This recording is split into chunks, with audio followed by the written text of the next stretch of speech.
480 రోజుల్లో 444 కోట్లు అనూహ్య రీతిలో కాంగ్రెస్ ఎమ్మెల్యే పిఎస్ఆర్ రుణ చెల్లింపు. ఏడాదిన్నరలోనే బ్యాంకులకు 100 కోట్ల లోన్ చెల్లింపు. మర్మం ఏమిటి? 444 కోట్లకు 2025 మార్చిలో ఎన్ఓసీలు జారీ చేసిన బ్యాంకులు. పిఎస్ఆర్కు చెందిన ఊర్మిక కంపెనీకి ఏకంగా 140 కోట్లు ఎక్కడివి? 10 లక్షల పెట్టుబడి కలిగిన కంపెనీకి 100 కోట్ల అప్పులు ఇట్లా ఇచ్చిర్రు. ఆర్ఎస్పీ, ఈడీ, విజిలెన్స్, ఏసీబీతో దర్యాప్తు జరిపించాలని బీఆర్ఎస్ డిమాండు. పవర్ పాయింట్ ప్రజెంటేషన్లో బట్టబయలైన రుణ చెల్లింపుల భాగవతం. ఇది సాధారణ ప్రజలకు లోన్లు ఇవ్వమంటున్నావు 100 కారణాలు అడిగేటువంటి బ్యాంకులు 100 కోట్లు 140 కోట్లు ఒక వ్యక్తి కంపెనీ మీద, అంటే అది ఎంత ప్రాఫిట్ ఉంది, ఏముంది, ఇవన్నీ ఏం ఆలోచించకుండా ఎట్లా ఇస్తాంటి లోన్లు? కోట్ల రూపాయల మరి ఇంత దారుణమా? 10 లక్షల పెట్టుబడి విలువ కలిగిన ఊర్మిక కంపెనీకి బెకన్ కంపెనీ రూపాయలు 140 కోట్ల రుణం ఎలా ఇచ్చింది? ఆర్ఎస్ ప్రవీణ్ కుమార్ గారు ఒక్కరే అడుగుతలే, మేము కూడా అడుగుతున్నాం ఆ ప్రశ్నను. కేవలం 10 లక్షల పెట్టుబడి విలువ ఉన్నటువంటి కంపెనీకి 100 రేట్లు వేసుకో, కోటి రూపాయలు, 10 కోట్లు, 100 కోట్లు, 140 కోట్లు ఎట్లా ఇస్తాను? బ్యాంకులు 140 కోట్ల రుణాలు ఎట్లా మంజూరు చేసింది?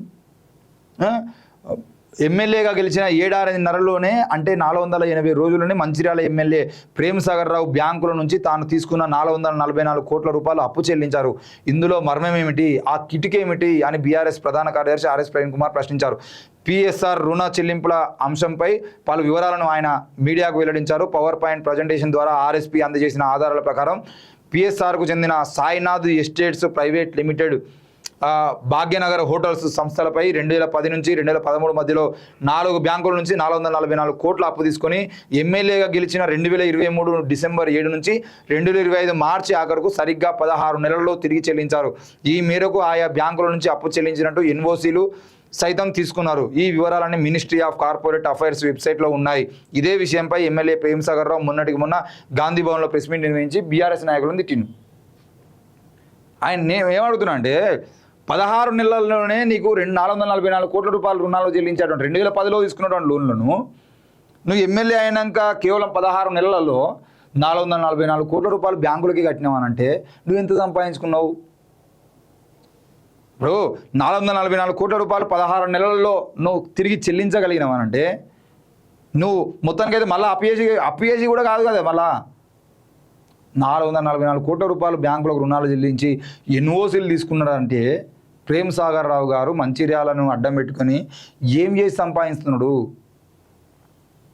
మంచిర్యాల అనేది మంచి ఫండింగ్ ఉన్నటువంటి, ఎందుకంటే బాగా డబ్బు ఉన్న వాళ్ళు ఉన్నటువంటి ఏరియా అది. ఇటు మంచిగా ఎందుకు డబ్బు ఉన్న వాళ్ళు ఉన్నటువంటి ఏరియా అని అంటే అక్కడ కోల్ బెల్ట్ ఉంది. మంచి పై స్థాయి అధికారులందరూ మంచిర్యాలలో అడ్డా పెట్టుకుని ఆ నుండి వ్యాపారాలు చేసినటువంటి పరిస్థితి. అట్లాంటి బాగా డబ్బు ఉన్నటువంటి ఏరియాలో గెలిచినటువంటి వ్యక్తి ప్రేమ్ సాగర్ రావు గారు. మరి ప్రేమ్ సాగర్ రావు గారు ఏ కిటుకు తెలంగాణ ప్రజలకు చెప్పాలి కదా. కేవలం 15 నెలల్లో 400 కోట్లు ఎట్లా సంపాదించవచ్చు, 500 కోట్లు ఎట్లా సంపాదించవచ్చు, 15 ఏళ్ళుగా కట్టలేనటువంటి లోన్లను కేవలం 16 నెలల్లో ఎట్లా కట్టచ్చు అది చెప్పేదంటే మిగతా బ్యాంకులో లోన్ తీసుకున్నటువంటి వాళ్ళు కూడా కట్టేటువంటి ప్రయత్నం చేస్తారు కదా. లేదంటే ఈ 15 నెలల పాటు 15 సంవత్సరాల పాటు ఆపి ఇప్పుడే ఎందుకు కట్టిరు? ఎమ్మెల్యేగా అయిన తర్వాత ఎట్లా వచ్చినాయి మీకు ఆ డబ్బులు? 450 కోట్ల రూపాయలు రుణమాఫీ చెల్లించారంటే అదేం చిన్న విషయం కాదు కదా. ఎన్ఓసీలు తీసుకున్నప్పుడు ఎవరైనా అడుగుతారు కదా, బ్యాంకులు కూడా చెప్పాలి కదా, మరి ఈయన ఎట్లా కట్టిండు ఈయన డబ్బులు అని చెప్పేసి. మాకు పైసలు రావాలని చెప్పేసి బ్యాంకులు చూస్తాయి, ఈయన కట్టడమే ముఖ్యంగా ఈయన పెట్టుకున్నాడు. 450 కోట్ల రూపాయలు 16 నెలల్లో బ్యాంకులో కట్టినంటే ఆ ప్రేమ్ సాగర్ రావు గారు ఎన్ని కోట్ల రూపాయలు సంపాదించాలని చెప్పేసి మేము అడుగుతా ఉన్నాం. ప్రవీణ్ కుమార్ గారి యొక్క ముచ్చటనే కాదు అది. సో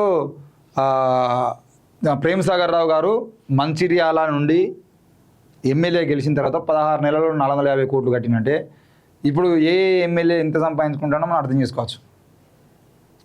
ఏ ఎమ్మెల్యే ఎంత సంపాదించుకున్నాడు ఏంది అనేది మనం అర్థం చేసుకోవచ్చు. ఇది ఇట్లుండే రాజకీయ నాయకుల పరిస్థితులు. ఇంకా ఆయన మంత్రి కాకముందే మంత్రి అయ్యేదంటే ఇంకా 1000 కోట్లు సంపాదించుకోవచ్చు కదా నాకు తెలిసి.